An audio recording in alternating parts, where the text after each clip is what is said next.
So we are live अनि हिजो हामीले के पढे त्यो च्याप्टरको बारेमा कसलाई के आइडिया छ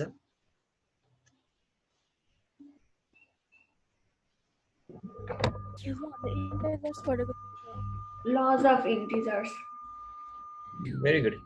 हामीले हिजो इन्टिजर्सको बारेमा पढाएको थियो ल त मैले ग्रेड 7 लाई नि पढाउन चाहिँ यही पढाइरहेको छु but you guys have to know a little bit more तर त्यसको अगाडि चाहिँ तपाईले बेसिक बुझ्नु भएको छ कि छैन भनेर मैले तपाईलाई बुझाउनु ट्राई जरुरी छ ल त सो हामीले बेसिक अफ इन्टिजर्स पढाएको थियो त्यसमा हामीले के गरेको थियो भने हामीले इन्टिजर्सको एडिसन छ नि हैन इन्टिजर्सको एडिसनको बारेमा पढिरहेको थियो right how to identify integers and understand इन्टिजरको बारेमा इसको those of you who could not attend yesterday's class can go to YouTube and watch हिजोको भिडियो है सो यो आफ्टर द क्लास वा जब तपाईं फ्री हुनुहुन्छ हैन सो तपाईलाई आइडिया हुन्छ मैले आज के पढाइरहेको छु भन्ने अब आजको लागि त हल्का हुने हुन्छ होला but I will try to हुन्छ नि रिलेट ओके हामीले हिजो एडिसन अफ इन्टिजर्स पढाएको थियो त्यसमा हामीले क्लोजर ल पढिसक्यो वी लर्न कम्युटेटिभ ल र एसोसिएटिभ ल पनि पढाएको थियो हैन यहाँसम्म पढाएको थियो एकचोटि स्विट सरल रिभिजन गर्ने ल त क्लोजर लले चाहिँ के भन्छ भने the sum of any two integer or more is equal to the integer कुनै दुईटै इन्टिजर जोड्यो भने हाम्रो रिजल्ट पनि के हुन्छ इन्टिजरै हुन्छ भने भने हैन या एबी ए र बी जोड्यो भने हामीले के हुन्छ the answer that comes also belongs to इन्टिजरै हुन्छ है कम्युटेटिभ लले चाहिँ के भन्छ भने sum of two integer remain unchange even if the places are exchange जस्तै a प्लस b र b प्लस a भनेको एउटै कुरा हो है 1 प्लस 2 र 2 प्लस 1 भनेको एउटै कुरा हो त्यो भन्न खोजे कम्युटेटिभले नाउ एसोसिएटिभ लले चाहिँ के भन्छ भने sum of three integers equal to the integers itself भनेछ ल हेर्नुस् ल त यहाँ चाहिँ कस्तो भन्छ भने a प्लस b लाई ब्र्याकेटमा राखेर c जोडेर भने पनि त्यही एन्सर आउँछ a लाई छोडेर b प्लस c मा ब्र्याकेट राखेर गर्यो भने एउटै कुरा हुन्छ लेट मी टेक वन एक्जाम्पल है जस्तै मैले 1 2 3 लिए 1 2 3 भने एउटा नम्बर दिएर है त 1 लाई राखेर प्लस 2 प्लस 3 भने कति हुन्छ यो भने कति हुन्छ anyone what is 1 plus bracket 2 plus 3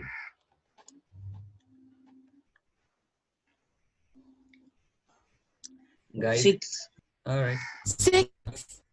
6 हुन्छ ल गाइस यो सबभन्दा सजिलो हामीले सिधै 1 plus 2 plus 3 जोड्यो भने कति हुन्छ हामीले 6 हुन्छ हैन सो 1 लाई बाहिर राखेर ब्र्याकेटमा 2 plus 3 जोड्यो भने 6 हुन्छ यदि 1 plus 2 जोडेर 3 लाई हामी बाहिर राख्यो भने हामीले के पाउँछौं what is the answer what is 1 plus 2 bracket अनि 3 के हुन्छ 6 हुन्छ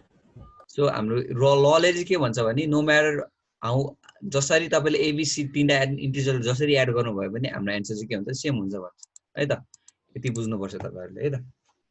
okay now let's move on to next law आजको नयाँ ल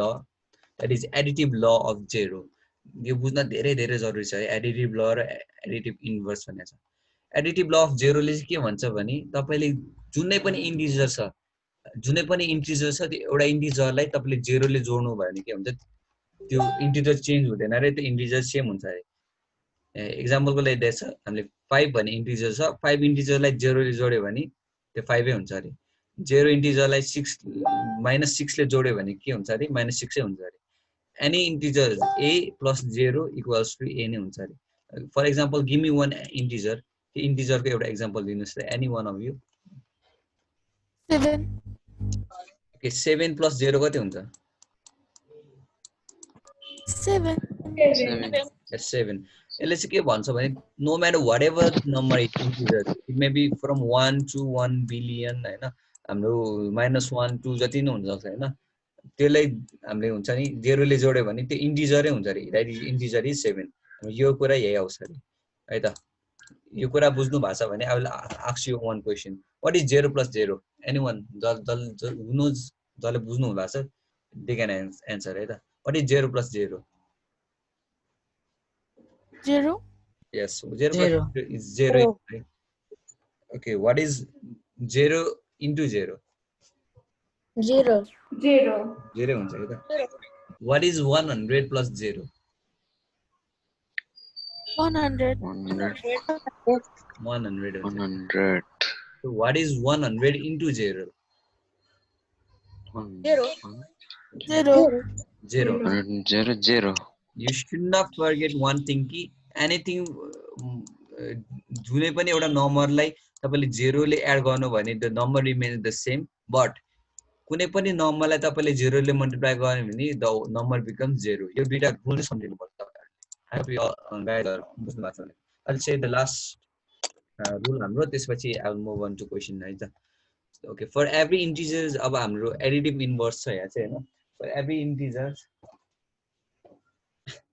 there is an integer जसको सम चाहिँ इक्वल हुन्छ रे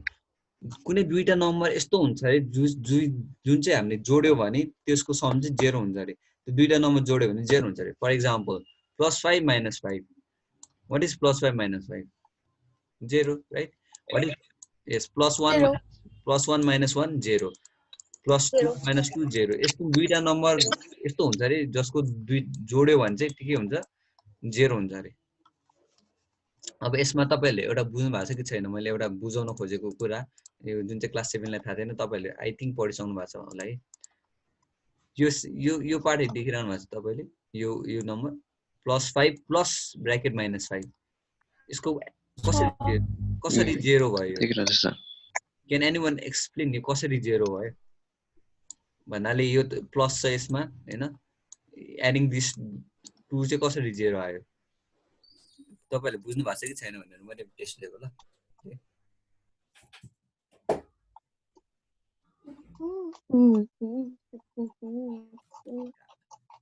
I will explain that है त just watch है त त्यसपछि तपाईहरुले बुझ्नु भएको छ कि छैन म भन्छु सोच्छु ल यो +5 छ ल according to the rules of signed number त्यो तपाईले यो कुरा पढ्नु भएको छ कि छैन rules of signed number भन्ने छ एउटा जहाँको रुल चाहिँ के भन्छ भने हामी if we multiply one positive and one negative number we get what negative number यो भन्ने कुरा पढ्नु भएको छ कि छैन तपाईहरुले पढ्नु भएको छैन मैले यसको बारेमा आज हल्का रिभिजन गर्छु ल सो त्यसले के हुन्छ त हाम्रो प्लस इन्टु माइनस भन्ने के हुन्छ माइनस हुन्छ -5 हुन्छ सो +5 - 5 भन्ने के हो 0 हुन्छ सो यो कुरा चाहिँ बुझ्नु भएको छ कि छैन धेरै जनाले बुझ्नु भएको छ होला भने आई होप है सो त्यही पनि for those of you who जसलाई चाहिँ प्रब्लम छ I have prepared A slide so कि तपाईहरुलाई त्यो रुल्स अफ इक्वेसन रुल थाहा होस् भनेर रुल्स अफ साइन नम्बर थाहा होस् भनेर है त अलराइट रुल्स अफ साइन नम्बरमा we have 6 rules that you should be very very very careful about and those are first 3 rules के हो हेरौँ है त okay addition rule ले चाहिँ के भन्छ भने if we add any two positive numbers we get a positive number अनि हाम्रो त्यहाँ गर्नुपर्ने कुरा के हो एडै गर्नुपर्छ फर एक्जाम्पल +2 and +1 is +3 हुन्छ हाम्रो यदि कुनै अगाडि साइन छैन भने चाहिँ के हुन्छ त्यो प्लस हुन्छ भन्ने कुरा चाहिँ थाहा छ तपाईहरुलाई +2 + 1 is +3 हुन्छ है सो यहाँ चाहिँ हामीले एड गराछौं अनि साइन पनि प्लसै हुन्छ but if we add two negative numbers हामीले गर्नुपर्ने त एडिसन हो but the sign will be negative for example -3 - 5 गर्यो भने कति हुन्छ -8 हुन्छ the sign is minus but हामीले के गराछौं काम चाहिँ एडिसनको गराछौं but if we add one negative and one positive number हामीले के गर्छौं हामी सब्ट्र्याक्ट गर्छौं तर साइन चाहिँ के हुन्छ जुन चाहिँ ठुलो नम्बर छ त्यसमा त्यसको साइन चाहिँ बच्छ फर एक्जाम्पल हामीले 2 र 10 को छ अनि प्लस र माइनस जोडेको छ one नेगेटिभ one पोजिटिभ छ हैन यसमा हामीले के गरेछौं सब्ट्र्याक्ट गरेछौं दैट इज 10 - 2 is 8 तर साइन चाहिँ कुनसँग ठुलो छ 2 सँग प्लस छ 10 सँग माइनस छ since 10 is greater than 2 we use minus यसमा कसलाई के प्रब्लम छ प्रब्लम छैन भने सर त्यो थर्ड को के भन्नुभयो ओके थर्ड को भन्छु ल म फेरि हामी कुनै पनि जस्तै क्याल्कुलेसन गर्दाखेरि हैन क्याल्कुलेसन रिगार्डिङ एनीथिङ जस्तै मैले यहाँ दिए रे हैन 0 1 - 10 दिए रे हैन यसमा के हुन्छ भने हैन तपाईको कुन चाहिँ ठुलो नम्बर छ त्यो हामीले पहिला हेरिनु पर्छ हैन हामीले यहाँ गर्नुपर्ने त प्लस हो तर हाम्रो कुन छ यहाँ -10 भन्ने ठुलो नम्बर छ नि त इन दिस 2 मा हैन so what we did is हामीले कुनै पनि पोजिटिभ नम्बर र नेगेटिभ नम्बर हामीले त्यसलाई एड गर्नु पर्यो भने वी डु सब्ट्र्याक्ट पहिला हामीले सबट्र्याक्ट गर्छौ सबट्र्याक्ट गरेर आन्सर के आयो त्यतिकै लेखिदिन्छौ अनि कुन चाहिँ नम्बरमा ठुलो साइन छ भन्न खोजेको which number is greater 2 or 10 हाम्रो 10 greater हो everyone knows हैन सो 10 सँग कुन साइन छ माइनस साइन छ नि त सो माइनस साइन भएर हामीले यता माइनस साइन राख्यो so what we did is subtract eventually अनि तर साइन चाहिँ के राख्यो माइनस राख्यो है त लेट्स सी एक्जाम्पल अर्को एउटा हेरौँ है त हाम्रो के छ -14 + 16 छ नि त हैन सो यहाँ के छ भने -14 मा सँग माइनस छ 16 सँग प्लस छ सो हाम्रो गर्नुपर्ने काम के हो सबट्र्याक्ट गर्नुपर्ने सबट्र्याक्ट गरे के हो 16 - 14 = 2 राइट सो हाम्रो साइन चाहिँ कुन चाहिँ ठुलो छ प्लस सँग के 16 सँग ठुलो छ 16 ठुलो हो कि 14 ठुलो हो अब 16 ठुलो हो 16 सँग कुन छ प्लस छ नि त so we keep it 16 plus right बुझ्नुभयो कि नै if you did not understand ask me म फेरि एकचोटि बुझाइदिन्छु तपाईहरुलाई डिड यु गेट इट बुझ्यो ओके हामीले यहाँ चाहिँ जुन चाहिँ नम्बर ठुलो छ त्यही नम्बरमा त्यसकै साइन राख्ने भने मात्रै कुरा सम्झिनु पर्छ ल त okay the next thing that we have to know is this rules of subtraction त त्यो भन्दा अगाडि चाहिँ है त त्यो भन्दा अगाडि चाहिँ यो तीनटा रुल बुझ्न गाह्रो छ अलिकति जरुरी छ भन्ने म सम्झिन्छु है यो तीनटा रुल अगाडिको तपाईले बुझ्सक्नु भयो होला हैन अब यो तीनटामा छ ल त अब मल्टिप्लिकेसन रुल है त multiplication and division rule so what happens if we multiply two positive numbers so हामीले यदि कुनै पनि दुईटा पोजिटिभ नम्बरलाई मल्टिप्लाई गर्यो भने के हुन्छ हाम्रो आन्सर पोजिटिभ नम्बरै हुन्छ फर एक्जाम्पल है 10 * 2 = 20 हुन्छ हैन त्यो पोजिटिभ हुन्छ दैट इज +10 * +2 भनेको +20 हो 10 / 2 = 5 दैट इज हाम्रो कुनै माइनस छैन ल दुईटै पोजिटिभ नम्बरलाई डिभाइड गर्यो भने हामीले पोजिटिभ नम्बर पाउँछौँ भन्ने कुरा हामीले बुझ्नु पर्छ so let's see in the case of negative now this might be a little bit trickier but let's see it कुनै एउटा नेगेटिभ नम्बर छ अर्को नेगेटिभ नम्बर छ यो दुईटा नेगेटिभ नम्बरलाई if we multiply it what we get positive number रे for example है त -4 * -3 भयो भने कति हुन्छ we get 12 किन बिकज हामीले जस्ट एसएम चाहिँ के गर्छ भने this minus and this minus get cancelled in this मल्टिप्लिकेसनको केसमा चाहिँ वा यो माइनस र माइनस कम्बाइन भएर के हुन्छ माइनस अर्को माइनस गरेर प्लस हुन्छ सो दिस बिकम्स प्लस त्यस्तो भनेर हामीले एज्युम गर्छौँ सो हाम्रो के भयो भने if we multiply or divide any two positive number we get positive number or if we multiply or divide any two negative number we get what positive number अब last को rule हेरौँ if we multiply or divide any two negative or a positive number एउटा कुनै एउटा negative number छ र एउटा positive number छ भने हामी के गर्छौं त्यसको नेगेटिभ नम्बर आउँछ साइन है त for example I'll give you example यही छ एक्जाम्पल हैन जस्तै 18 लाई -2 ले डिवाइड गर्यो भने हाम्रो आन्सर कति हुन्छ -9 हुन्छ जस्तै 18 लाई हामीले -2 ले मल्टिप्लाई गर्यो भने के हुन्छ 18 * -2 is what हाम्रो -36 हुन्छ है so if we multiply any negative and a positive number we get a negative outcome है so यसमा कसलाई के प्रब्लम छ if yes you can say anything just speak up if not I'll move आजको अर्को एउटा स्लाइड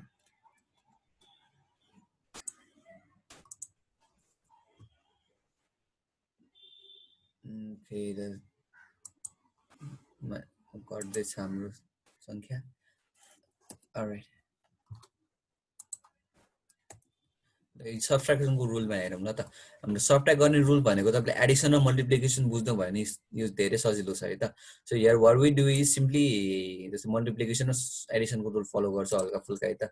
हाम्रो के छ भने माइनस प्लस 9 भनेपछि यदि यस्तो कुनै केस छ भने हामीले के सपोज गर्नुपर्छ भने बिट्विन दिस माइनस एन्ड यो दुईटा ब्र्याकेटको बीचमा के हुन्छ हाम्रो मल्टिप्लिकेसन साइन हुन्छ सो दैट मिन्स माइनसमा के छैन भने वी क्यान एज्युम द्याट 1 छ भनेर बिकज -1 भनेको हामीले सिधै माइनसबाट लेख्न पाइन्छ ल त इन्टु +9 भनेको के हो दैट इज दी हाम्रो थर्ड रुल है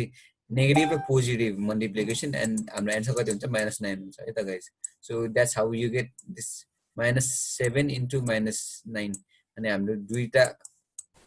नेगेटिभ नम्बर जोड्यो भने कति आउँछ हाम्रो एडिसन हुन्छ तर वी गेट साइन नेगेटिभ